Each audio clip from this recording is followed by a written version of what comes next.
Hello guys, Free here. Welcome to the channel. In today's video, we're gonna talk about Apache Arrow. Apache Arrow.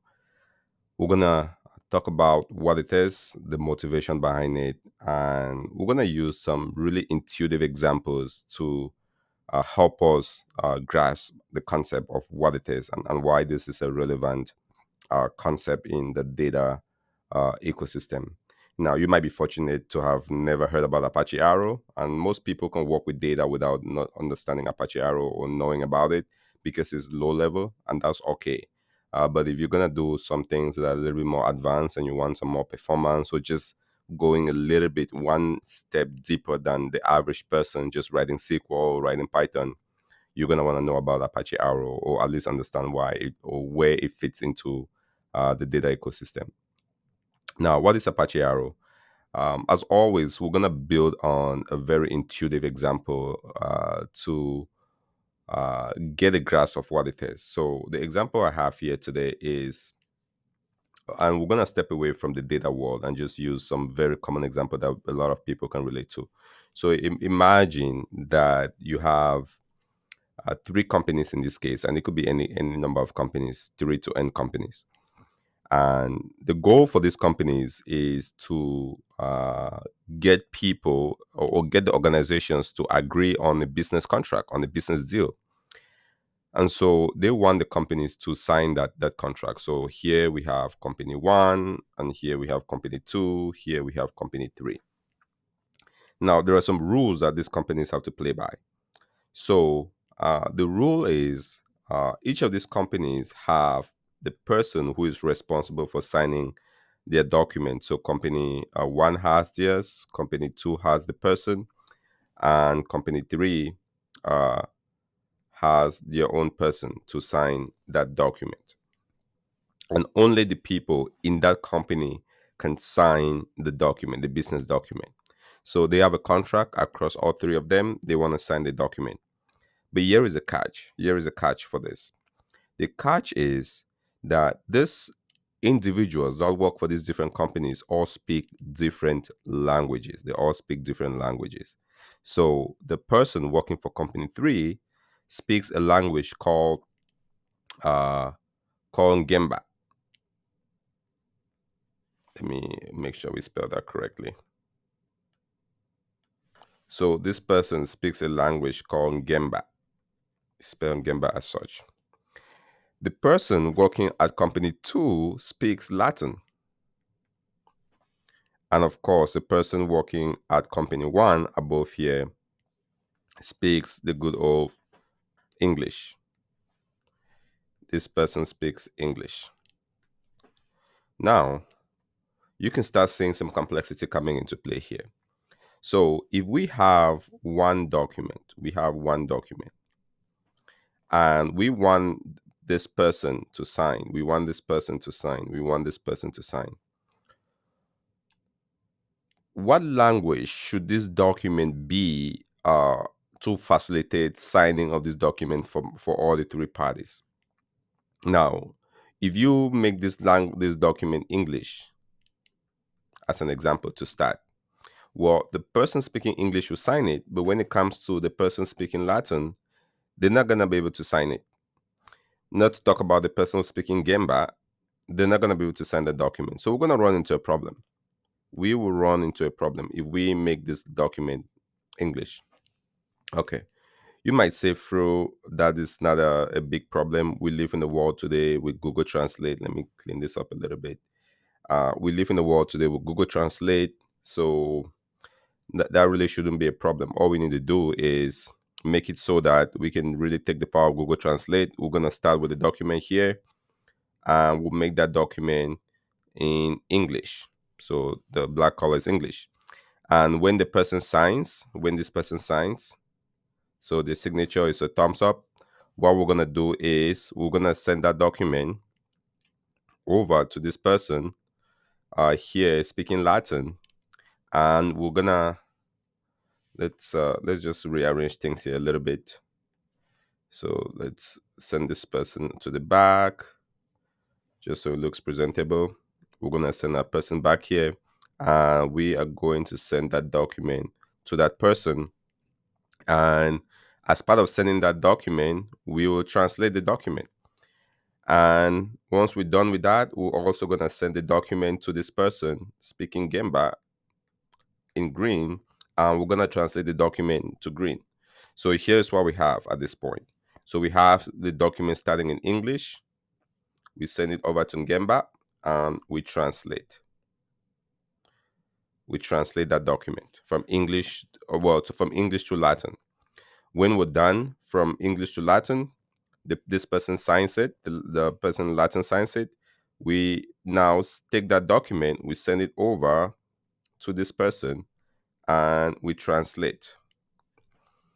And this person signs, and then maybe we take it back and send it to this person speaking English, and we translate that document. Okay, so this person signs, we translate. This person signs, we translate, and we send it back. So let's just play what we've done here. We have a document, three companies doing businesses. They all speak different languages. We want the document signed. So we start off with the first company, and the person signing that document who speaks English, they sign it. We send that through a translation service. It does take time. We have to hire resources to do the translation. Translation is not cheap. It's not easy. It's not trivial. It's something that has to be done. Now, translation happens. We have it in Latin. The person in Latin now can sign it because they can understand the document. Otherwise, they cannot. If they get a document in English, I mean, it doesn't work that way. So once they're done, they send it over to the person in Gemba. By the way, Gemba is a language in Cameroon in West Africa. That person looks at it and says, "Hey, I don't understand Latin. All I understand is in Gemba." And so that language, that document has to be translated to Gemba, right? And they need a translation to translate into Gemba, which is a very unique language. Not a lot of people speak Gemba. So finding a translation, good luck. Okay, there are people, but you can imagine doing this at scale could be a challenge. And once it's in Gemba, now we gotta translate back into English, and this cycle continues. Think about this for one document. So this is one document. Now, if you had thousands of documents to sign and you had to go through this cycle of translating and sending and translating and sending and translating and sending just to facilitate signing of documents, that would be a problem. That would be a problem. It could be done. Computers can do almost everything we ask them to do, but this is not a very performance solution. So this is our analogy with signing documents. How does this relate to Apache Arrow, which is what we want to talk about? The relation between this with Apache Arrow is how this translates into data systems. And we're going to build that problem before we go into after. Let's do a little bit more before here. We're going to do a motivation for this with how data systems face very similar problem with moving data around and translating that data. So if we go back and we have our three boxes here, and we're looking now, not talking about documents that need to be signed, we're just building that analogy into data systems, is you have data systems that are all implemented in different languages. They understand different formats and they need to talk to each other. So here you can have, let's use the pen. So here you can have a database, or let's just call it DB. So here you have one DB. So we have DB1. Here on this side, we have a DB2. And not the DB2 that we all know. I'm just using that as an example. And then here we have database 3. So these are three database systems. Now, what we know about a database is that there are a few things that are relevant in databases. There is disk in a database, which I'm going to represent as such. And then, of course, there is memory, and I'm going to represent memory with a circle. So disk is basically, think about it as the long-term persistence of each database system, and memory is where computation actually happens. Computers typically they don't have infinite amount of memory. Memory is expensive. But the beauty about memory is you can perform faster. A lot of operations happen in memory, not on disk. And then things get spilled into disk. But that's just a very shallow example there. So here we have disk and we have memory. And above here we have our disk and we have memory. So again, computation happens in memory.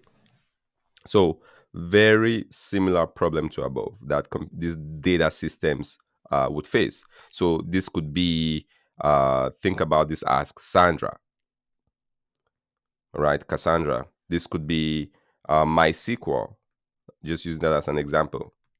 This could be Python as an example. So not just databases, but databases and the associated languages. Any example, pick your favorite database, throw it in here, and these data systems have to talk. You want to take data, bring it to Python into a data frame, write it into a Cassandra database, read it from Cassandra, send it to a MySQL to power an application, and we have to move this data around. So think about this data being the document which we saw a little bit earlier. Okay, we have to move this data around. But here's the challenge. Here's the kicker that we saw earlier. For the database, database one, in memory, because it's a proprietary database, it has its way of storing data in memory. So we can say it stores its data in memory here using a format, and we're just gonna call that format one. Okay, I'm not very good at and creative at naming things here. You can clearly tell, but we use numbers just to be very simple. And this database has a format of storing data in memory, which is called format 2. And this has its own format, which is going to be called, we're going to call it, of course, we're going to call this format 3. Okay. And this is how the data is stored in memory. Now, for disk, the reason why I specify memory versus disk is the way data is persisted on disk or in file systems. We already know that. We already know that if we have a disk, we can store XML, JSON, Parquet, org, or even CSV. There are many formats that data on long-term storage like disk has a format to store in. But storing in disk is not how data systems would do computation on top of that data. They have to bring that into memory, into a format, right? So they're going to read from disk, bring that into a format which is stored in memory. So what is that format that data is stored in memory to allow computation? And there are certain things you want in that format. You want that format to be columnar. You want it to be optimized for memory storage, which is a little bit different than when you're storing just on disk. So this format, how the data is persisted and held in, I should not use stored even, but let's say held, because typically you hold it temporarily to do some work and then you write it back to disk. So how this format is serialized or held in memory is a little bit different than these regular formats we're all used to. Okay, so the different data systems have their different formats. Again, format 1, format 2, format 3 is the examples we have here. Now, going back to the analogy we had above, if we have a database here that stores data in format 1 and they need to send data to the system that doesn't store data in format 1, they don't understand format 1, how are they going to send that? Okay, it poses a challenge. So what they're going to have to do is they're going to have to take that data from format 1, and let's undo this. They're going to have to take that data from format 1. They're going to have to write it into a format that everybody can understand, which is the packet, the org, the JSON, XML, uh, Avro, you name it, any format they want, they can write it into that format. Now, what they're gonna do is they're gonna take that format and they're gonna send it over into the system in that format. And again, in here we have JSON, XML, org, Avro, any of the file formats that you know would be listed here. So let's just write a few here: JSON, org, Avro, etc. So any of those file formats. Now, we have that data system taking that data and it writes it into this file format. The term we're going to use, because we're keeping this simple, is serialization. We call this serialization. You serialize the data. So you take it from one file format to another file format, is serializing that data. Now, once we have it into a file format that's common, like Parquet or org, we can send that data over into the system here. And now this system has a JSON or org format. And then what they have to do is they have to deserialize that. They have to, depending on which direction the arrow is pointing you, either serializing or deserializing. They have to deserialize that and load it into their own format. Okay, so what do we have? We have one, two, um, three. Okay. Or actually, let's not count this intermediate step. So let's call one, two here. So that system has to deserialize that into its own format that they can understand. So F2. Now, this database, when doing computation in memory, can understand F2. They cannot understand F1. So now that they can understand F2, they do the work, do the computation, do the analytics that's unique to this database, MySQL, Postgres, whatever database this is. They do the analysis in that format. And when somebody else needs that data, so the system 3 needs the data, guess what? They have to go back. They have to serialize that into a common format, right? So this is actually this is 3. And once that's done, then they can send that over to this file, to this database. The database has to take it again. It has to deserialize it, do some work on it, and at this time we'll at step number 4. And if somebody else wants it, they have to go back, deserialize it at step number 5, and then they can take this and send this over. Okay. So, and once they send it over, this person now takes it and they can go through that process again of 6 of serializing it into their own format. So this is what happens when data systems have to share data and interact with each other. If they don't have a common language, they don't have a common way of understanding the data. And the reason why I call out the steps here of serialization and deserialization is because this is one of the most expensive things a database or a data system or a language can do, to take data from one format and translate that, serialize it, to convert it to a different format. So, and what have we done here? We've done six of those. Just imagine, and if you have to do this at scale with thousands and thousands of data sets across, many dozens of different systems, this becomes a very expensive operation to do. Now, what could be the alternative here? What could be the alternative here? The alternative could be, what if, and let's go into our next step, and we're gonna come back to this motivation here shortly. What if, and we're gonna build back our systems here. We're gonna do what if. What if we had three systems, as we've seen. One, two, three. So we have our three systems. One, two, and three. Now we know the challenge we're trying to solve here is allowing the systems to talk to one another, to share data and communicate with one another. And because they all speak different, understand things in different ways in memory, the challenge is we always have to take it from that memory format into a format that folks can, into a common file format, transport that file format, and then serialize it back and transport, which consumes a lot of time. But what if in this example we said, hey, let's do things a little bit different. Let's agree on a common file format. And they decide that common file format, and we're going to use that common file format as blue. So let's agree that we're going to have a common file format here. You will understand the common file format. You will understand the common file format. Everybody understands the common file format.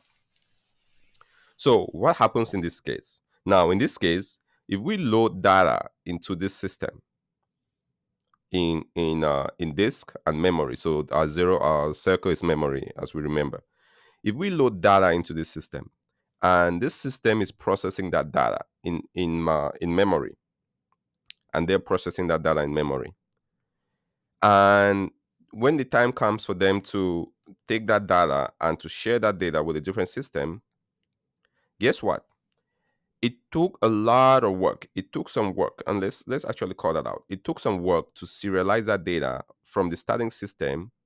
So starting here, it took some work, and that data was serialized, or let's say translated. It was taken from let's say from org, from Avro format, and it was serialized into this common format here, which we're defining.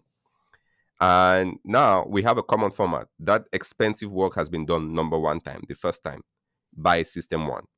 Now we have that common format here. Now, processing has been done, analytics has been done, everything is done in memory to get the advantage of memory, vectorization, columnar, all those things, compression. There's some compression there too, I think. That has all happened in here. Now, when the time comes for this system to say, I want to pass that data over to this system, system two, to continue and do some more work, to do its own signing, to do its own value add on that data. What if we can just now take that data and directly send it over to system two without any translation? Why? Because we already translated, we already serialized the data. There's a format that system two, we've agreed that system two can understand that format. So we don't have to go back. This step that we did here to deserialize it and spend a lot of IO cycles doesn't happen anymore. We can just take that format the way it is, send it over to system two. Now, when it makes it to system two, guess what? Good news is system two can understand it. And system two can do its own value added, can do its own work. Can analyze that data as much as it wants. And when time comes, it can directly send it over to system three. It can send it over to system three. And system three continues doing its own work. And when time comes, if it wants to send it over to system one, it can directly just send that over to system one. Now, at any point in here, if these different systems want to deserialize and store on disk for whatever reason, they can.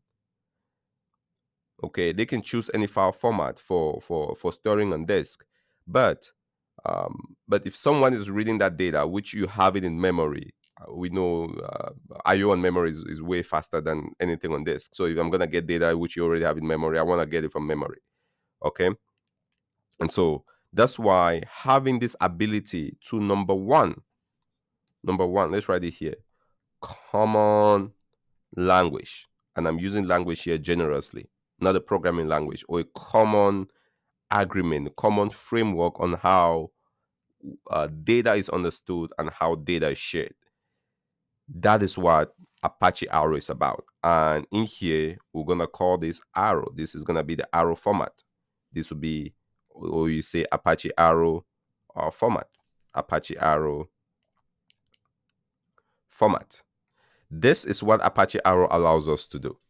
It allows data systems to have this common language. So Apache Arrow is not a new software, it's not a new technology, it's not something you have to go install. It's just agreeing that this is how data is structured, this is how data is held in memory and persisted, so that if I take this data in my memory here and I give it to you here, you would understand it. It's just a common agreement on that. So think about it as the example above is a bunch of people trying to sign a document, and instead of having to translate the document to 10,000 different languages just so people can sign it, they say, oh, if we all go and agree that we will learn Gemba, so if everybody decides to learn one language, then that communication becomes easier, because once your document has been translated into that common language, everybody can sign it. They can just come in and sign it. The only requirement for you to sign the document is speak the language. So it becomes a lot more easy to scale that from the signing perspective, which is what Apache Arrow is doing for the data world. So just to recap this maybe on a cleaner slate here, and then bring this home, is what is Apache Arrow? So Apache Arrow is a common in-memory data format that allows, which is very language agnostic. I should add that. So it doesn't depend on the language, whether you're writing in SQL, or you're writing in Python, you're writing in Scala, Java, Go, you name it. As long as that language is supports Arrow, you can do work. So Apache Arrow, and I'm gonna use the circle here to say Apache Arrow. is this common language agnostic framework that is used for analytical applications that work a lot with columnar data. And so it allows these different systems to all talk to each other. As long as they understand Arrow, they can get data in Arrow format. Let's do bidirectional. They can get data in Arrow format, do their work in their system, whatever proprietary system they have, and the only guarantee is if someone wants to access that data, they're going to get it back in arrow format. And so interruptibility becomes a breeze. It becomes really easy to build very highly scalable, performant, interruptible systems that use this common format, which is Apache Arrow.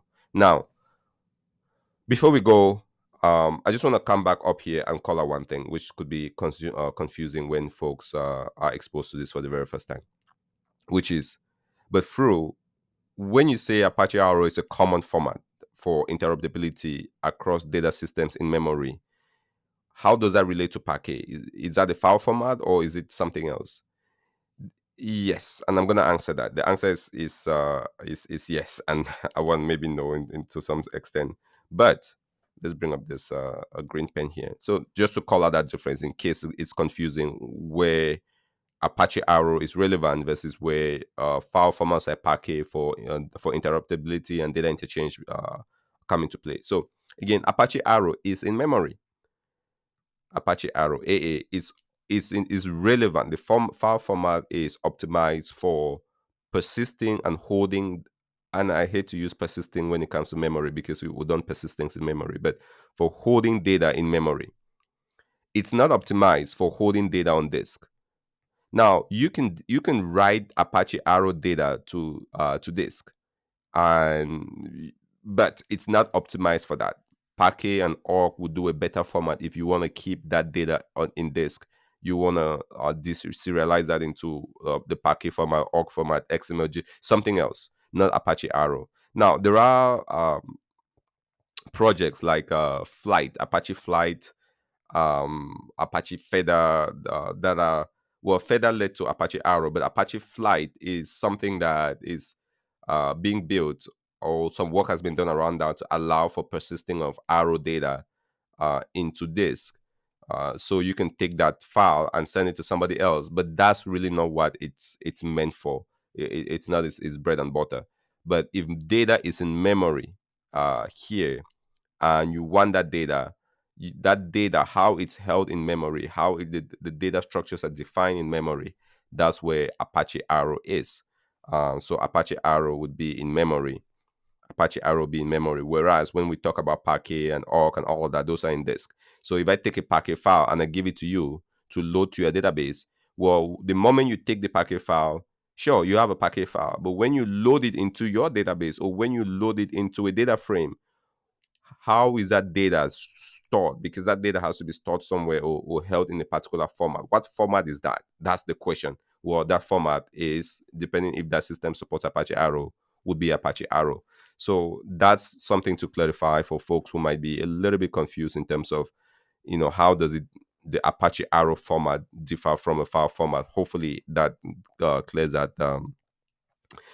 out. Now, of course, there's more details we can go into the Apache Arrow format, but hopefully this video just gives a quick motivation for why a lot of data systems, a lot of programming languages are all looking to support Apache Arrow, because it gives them flexibility. This came from the folks who started Apache Arrow were the folks who I think one of the main developers for Apache Arrow is in McKinney. I forget his other name, but he was one of the principal folks for Apache Parquet, and then he came to Apache Arrow. And then he's also doing work on the Apache Flight and the Apache Feather. So he's kind of in file formats. He's almost everywhere. So a very brilliant guy. And many companies now, like Dremio, Drill, Python, you name it, Scala, Java, all of them, Snowflake, are all supporting the Apache Arrow format. So if you're working with Snowflake and you need to serialize data or to interrupt with a different system, let's say Python, using the Python connector, you can just use the Apache Arrow format. So Snowflake will give you the data in Apache Arrow format. In Python, you can do some work, and if you need to send it to some other system, you can just all talk in Apache Arrow, and there is a lot of performance that you get with that. So hopefully this helps for anyone needing some motivation or some understanding around what Apache Arrow is. Hopefully this is giving you some motivation and some intuitive, which is what I really hope to do on this channel, intuitive understanding of these concepts. So what is Apache Arrow? Is a language agnostic software framework for developing data analytics solutions, which is held in memory in a very columnar format. Again, thanks for watching. This has been True. You've been very awesome watching to the end. As always, if you have any questions, comments, leave them in the comment section below. If there are any topics you want me to make videos on, just let me know in the comment section below. I'll see what I can do. And I'll see you in our next video.